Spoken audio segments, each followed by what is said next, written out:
नमस्कार. नमस्कार पार्थ.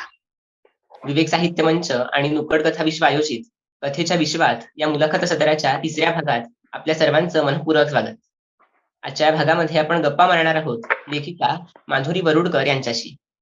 त्यांचे फक्त एका क्षणी आणि पलीकडील माणूस संग्रह प्रसिद्ध आहेत. त्याचसोबत अनाहत, कथांकुर, ती इत्यादी प्रातिनिधिक कथा संग्रहातून त्यांचं लेखन झालेलं आहे. माधुरी मॅडम, आपलं मनःपूर्वक स्वागत. धन्यवाद. आपण सुरुवात करूयात मुलाखतीला. चालेल जर चालेल. आपण पाहिलं तर तुमचा कथा प्रवास मुळात कवितेपासून सुरू झाला आणि तो कथेपर्यंत आलाय. तर कवितेपासून कथेकडे तुम्हाला का वळावंसं वाटलं? म्हणजे हा प्रश्न आहे ते पण त्याला जोडून असंही विचारावंसं वाटतं, की कथा प्रकारात असं तुम्हाला काय वैशिष्ट्य वाटतं, की ज्याने तुम्हाला आकर्षित केलं? किंवा एकूण लेखन अभिव्यक्तीसाठी कथा प्रकाराचं वैशिष्ट्य कोणतं असं तुम्हाला वाटतं? माझे 2 कविता संग्रह प्रसिद्ध आहे. एक स्फुल्लिंग आणि शलाका. कमीत कमी शब्दात आशय संपन्न अनुभव व्यक्त करणे हे कवितेचं काम आहे. आणि ही कविता साधी सरळ वाटत असली तरी ती लिहायला एवढी सोपी नसते. मी कवितेकडून कथेकडे कशी आली हे सांगणं जरा कठीण आहे. पण मला अनेक कथाबीज गवसू लागली आणि मी एक पहिली कथा माझी लिहिली. ती छापून आली. माझा उत्साह द्विगुणित झाला आणि त्यानंतर मी कथा लिहू लागली. आणि आता कथा हा माझा आवडीचा व जिव्हाळ्याचा विषय झालेला आहे. वाचकाला गुंतवून टाकणारी, उत्कंठा वाढवणारी, त्याची उत्सुकता कायम ठेवणारी आणि धक्का तंत्राने शेवटापर्यंत नेणारी कथा वाचकाला शेवटापर्यंत नेते आणि विलक्षण यशस्वी होते. माणसाच्या मनात अनेक कंगोरे असतात. राग, लोभ, मत्सर, आनंद अशा गोष्टी माणसाच्या मनात ठासून भरलेल्या असतात आणि त्याच्या जोडीला असतात नाती. ही नाती वरवर जरी आपल्याला छान वाटत असली तरी कधी-कधी ती कोंडल्यासारखी होतात. नात्याचं दडपण घेऊन माणूस जगतो, तेव्हा जगण्यातील आनंद सगळा नाहीसा होऊन जातो. माणूस स्वतःच्या नकळतही अनाकलनीय असं वागत असतो आणि ह्या नकळत वागण्यामुळे कधी-कधी बरेच नाती तुटतात, लोकं दुखावल्या जातात. हा एवढा मोठा पट कथेमध्ये मांडणं सोपं नसतं. हा अंतस्थ वेध घेता आला तर कथा मात्र कमालीची यशस्वी होऊन जाते. तुम्ही सगळ्यात शेवटी विचारलं, की त्याचे फायदे काय? असं विचारलं आहे. पण प्रत्येक साहित्य प्रकाराला एक प्रकारचे मूल्य आहे. त्यामुळे साहित्य प्रकारात फायदा तोटा हा काहीच नसतो. साहित्य प्रकाराची एकमेकांशी तुलना करणे कठीण आहे आणि ती तुलना होऊ पण शकत नाही, असे मी सांगते. तुम्ही आतापर्यंत अनेक प्रकारांमध्ये कथालेखन केलंय, पण त्यातला एक महत्त्वाचा प्रकार वाटतो तो म्हणजे स्त्रीवादी कथा. तर या तुमच्या स्त्रीवादी कथांविषयी आणि त्याचसोबत एकूण स्त्रीवादी कथा या प्रकाराविषयी आणि स्त्रीवादी दृष्टिकोनाविषयी तुम्ही सांगितलं तर आम्हाला आवडेल. माझ्या मिस्टरांची फिरतीची नोकरी असल्यामुळे आमच्या भरपूर बदल्या झाल्या. खेड्यात, गावात, शहरात मी अनेक स्त्रियांची घुसमट स्वतः बघितलेली आहे.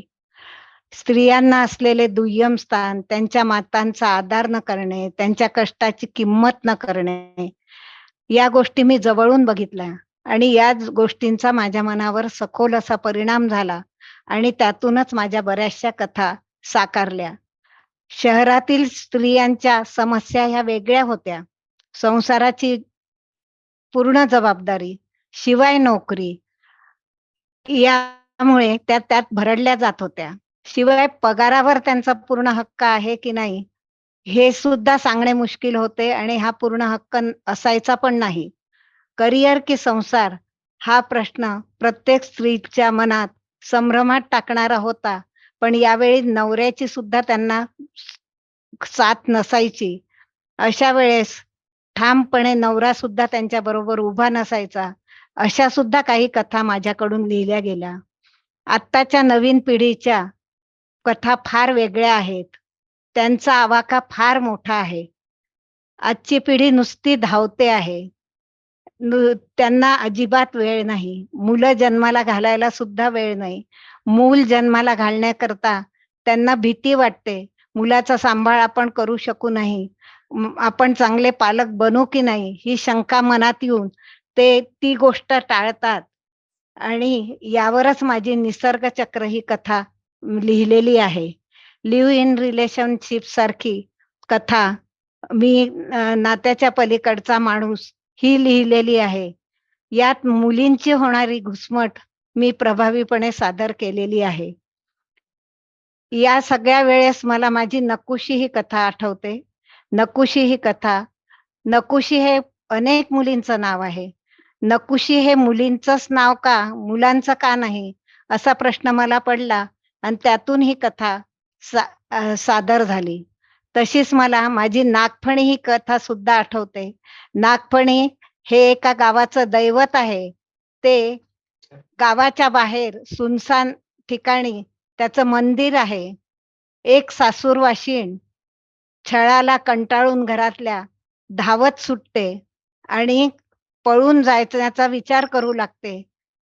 ती धावून दमते, थकते आणि एका क्षणी बेशुद्ध पडते.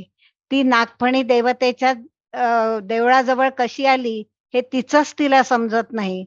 ती जेव्हा उठते, तेव्हा ती सकाळी घरामध्ये असते आणि तिला त्याचा धक्का बसतो आणि सगळेजण असं गृहीत धरतात, की सर्पयुगुलाचं लगड म्हणजे लाग तिने बघितलेला आहे आणि सर्पयुगुलाचा लाग बघणं ही अतिशय शुभ घटना आहे आणि ही शुभ घटना हिच्यामुळे घडल्यामुळे गावाला आता सोनेरी दिवस येणार असे सगळेजण त्याचा समज करून घेतात आणि तिच्यावर कौतुकाचा वर्षाव होतो.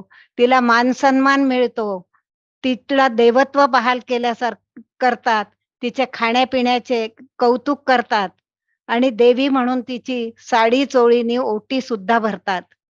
पण या सगळ्या ह्याच्यात तिचं सामान्य वैवाहिक जीवन करपून जाते. नवऱ्याजवळ जाण्यासाठी तिला मज्जाव केला जातो. तिच्या नवऱ्याचा दुसरं लग्न करण्याचा घाट सगळेजण घालतात आणि मग तिची तगमग होते. ती रडू लागते. नागफणी देवतेने एवढी क्रूर थट्टा आपली का मांडली? हा प्रश्न तिला पडतो आणि देवत्व बहाल करणाऱ्या अशा घटना आजही आपल्याला समाजात पाहताना दिसतात आणि मन विषण्ण होऊन जातं. नंतर माझी बच्चादाणी ही कथा सरोगसीवरची आहे. ती मन हेलावून टाकणारी आहे. जो स्वतःचं नसलेलं मूल पोटात वाढवायचं आणि जन्म झाल्याबरोबर ते देऊन टाकायचं ही मोठी धाडसाची गोष्ट आहे. यामध्ये दोन्ही स्त्रियांची होणारी घालमेल मी अत्यंत प्रभावीपणे रंगवलेली आहे. नक्कीच तुमच्या अनेक एवढ्या स्त्रीवादी कथा त्यात मग बच्छादानी असेल किंवा मग आता जी तुम्ही सांगितली नागफणी अत्यंत वेगळ्या धाटणीची आणि सामाजिक वास्तवाला एका नव्या प्रकारे, नव्या वळणाने भेटणारी कथा आपण सगळ्यांनीच आता त्याबद्दल ऐकलं. फार छान वाटलं. आता इकडनं एक वेगळ्या प्रश्नाकडे मला जावंसं वाटतं, की एकूण आता तुम्ही इतक्या सगळ्या कथा सांगितल्या, तर ही प्रत्येक कथा लिहिण्याची प्रोसेस तुमची कशी होती? म्हणजे कथा सुचण्यापासून, मग त्यावर विचार करण्यापासून, ते मग शेवटी ती कागदावर उतरेपर्यंत जी काही प्रोसेस असते कथा लेखनाची, ती तुमच्या बाबतीत कशी असते हे ऐकायला आवडेल. माझ्या कथेमध्ये माणूस हाच केंद्रबिंदूच आहे. अंतर्मनात नेहमी माणूस या बहुरूप्याबद्दल मनात कुतूहल जागं झालेलं असतं. प्रत्येक माणसाला खरं म्हणजे साधं सरळ जीवन जगायचं असतं. पण साधं सरळ जीवन जगताना जीवनात उद्भवणाऱ्या अडचणींची व्याप्ती व विविधता थक्क करणारी आहे.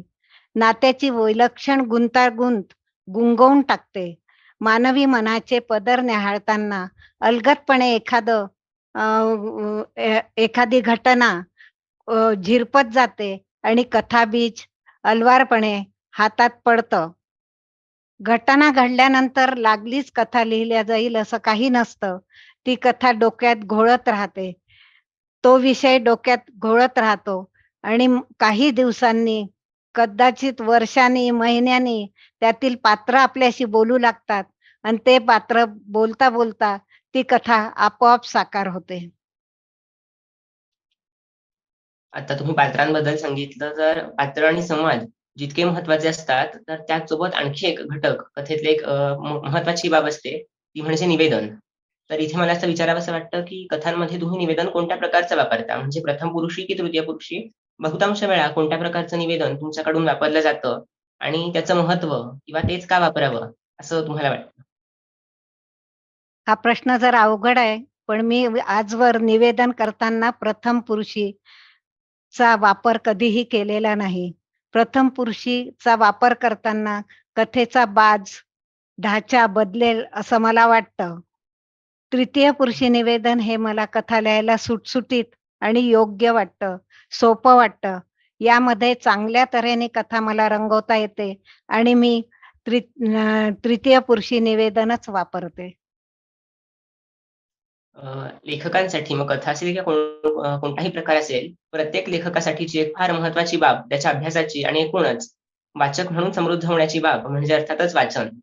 तर तुमच्या वाचनाविषयी आम्हाला ऐकायला आवडेल आणि त्याचसोबत तुमचे आवडते कथासंग्रह आणि तुम्हाला भावणारे कथालेखक कोण ते सांगा? लेखन करायचं तर वाचन हे अत्यंत आवश्यक आहे.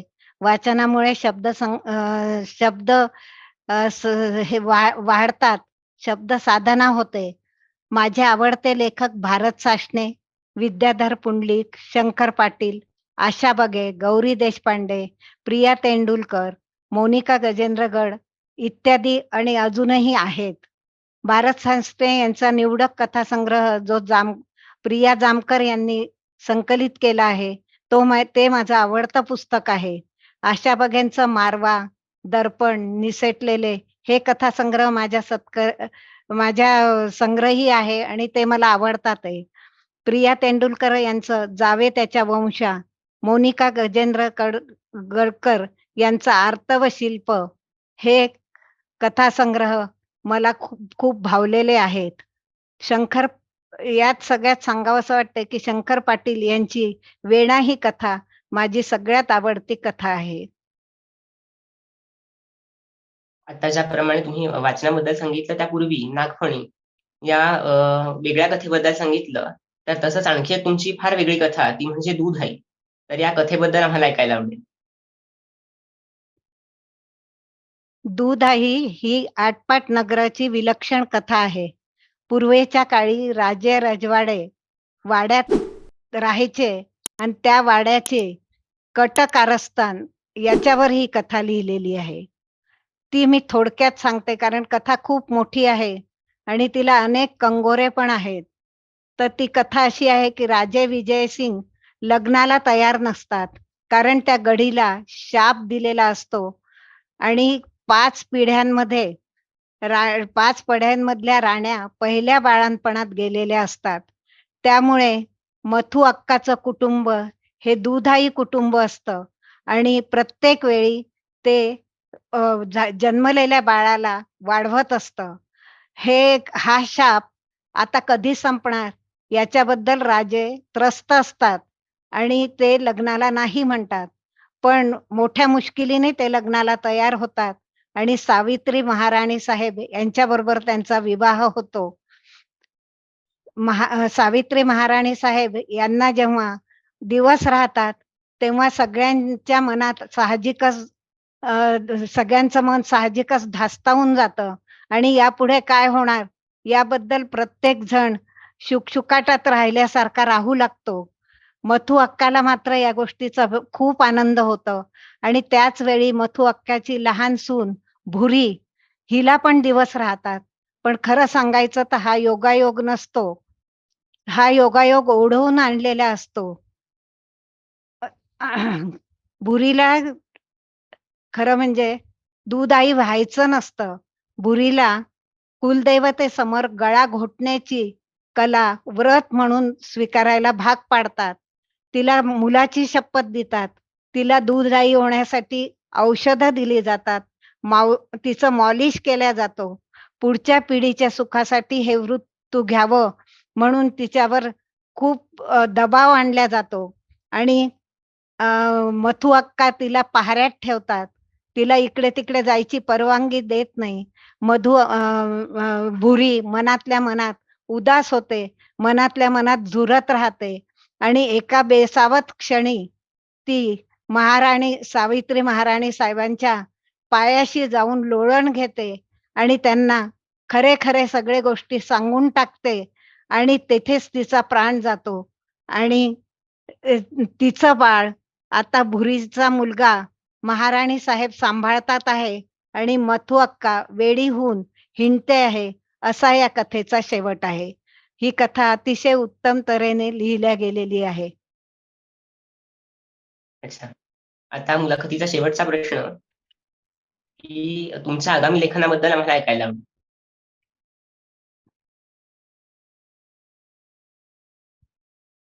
सध्या मी एक कादंबरी लिहित आहे. कादंबरीचं नाव आहे बारव. बारव म्हणजे पायऱ्यांची विहीर. शांता शेळकेंची माझ्या मनाची बारवं या कवितेचा उल्लेख ह्याच्यात आलेला आहे. खोल खोल आहे भारी माझ्या मनाची बारवं, फसाल हो जाऊ नका, बघावया तळ ठावं. नाना परी चालते अंतरंगी खळबर, जरी माझ्या बारवेचे वरसंत दिसे जळ. या कादंबरीमध्ये लेखिका, वाचक आणि वाचकाची मैत्रीण या तिघींचा प्रवास एकत्रितपणे मी लिहिलेला आहे आणि कोणाच्याच मनाचा थांग शेवटपर्यंत कोणाला लागत नाही, हे त्यातील मूळ विषय आहे. आणि याबरोबरच माझ्या तिसऱ्या कथासंग्रहाचा तयारी सुरू आहे. अरे वाह! आपल्या आगामी लेखनासाठी आम्हा सर्वांकडून आपल्याला मनःपूर्वक शुभेच्छा. तर आजच्या या मुलाखतीतून आपण लेखिका माधुरी वरुडकर यांचा लेखन प्रवास पाहिला, कवितेपासून कथेपर्यंतचा प्रवास पाहिला. शिवाय त्यांच्या काही महत्त्वाच्या आणि वेगळ्या धाटणीच्या कथांबद्दल ऐकलं. निवेदनाबद्दल आपली चर्चा झाली. तर आज आपण इथेच थांबणार आहोत. पुन्हा भेटूयात कथेच्या विश्वात भाग 4 मध्ये, अर्थात येत्या बुधवारी संध्याकाळी 5 वाजता. तोपर्यंत सर्वांना नमस्कार. नमस्कार. धन्यवाद.